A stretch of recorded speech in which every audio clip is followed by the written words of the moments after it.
And so with that, I'll turn it over to my good friend and co-chair, the Honorable Eli Crane. Thank you. Thank you guys for coming here today. Can you guys hear me in the back? Yeah. Awesome. All right. I want to also acknowledge and thank my friend and colleague Bob Good for showing up today. It's been nearly a month and a half has passed since Matthew Crooks allegedly scaled a roof in plain sight with an AR-style rifle only 140 yards from where President Trump was standing.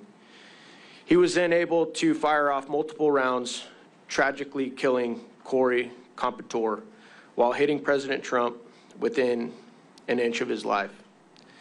That's a month and a half with frustratingly few answers and even less accountability for those who had a duty to protect President Trump. Many of the excuses that we've heard from those in leadership sound like hollow and pathetic attempts to gaslight the American people. This is also why Rep. Biggs and I have recently introduced legislation that would require the surrender of all Secret Service records related to the events of that day to be released.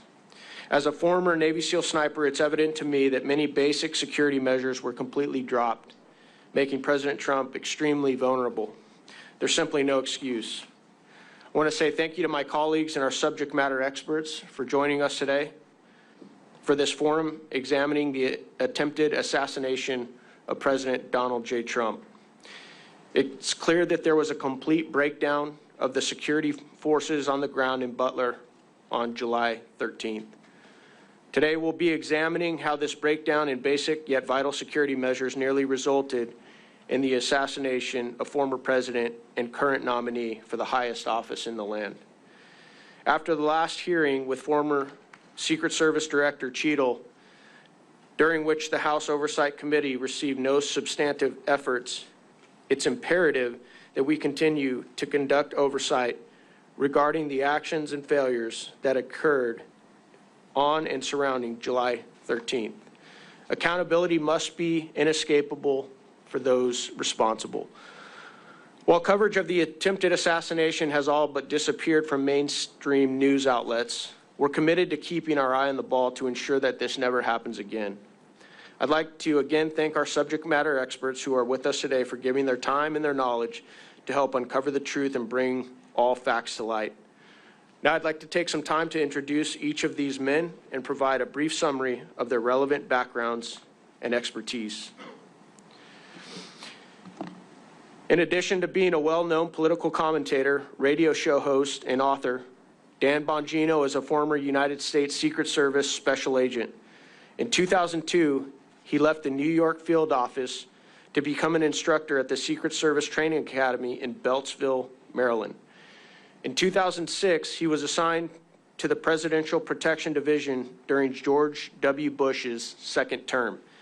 He remained on protective duty after Barack Obama became president, leaving in May 2011. Mr. Bongino, thank you for being with us. Eric Prince is an American businessman, investor, and a former U.S. Navy SEAL.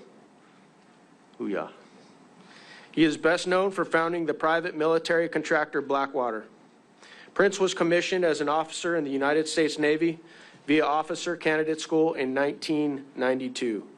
Prince graduated with Buds Class 188 in 1993. He deployed with SEAL Team 8 to Haiti, the Middle East, and the Balkans. Thank you for your time, sir. Mr. Ben Schaefer is currently an operator with Washington Regional SWAT, serving for nearly 7 years, and has served in critical military and law enforcement roles for over 20 years. Specifically, Schaefer has experience in canine handling with multiple deployments, developing training programs for the United States Marine Corps and other private security firms. Thank you, Mr. Schaefer, for being here. These men are experts in the fields and professions incredibly relevant to the events of July 13th. I believe they'll be able to provide this forum and the American people with insights that have otherwise not been received and the attention they deserve.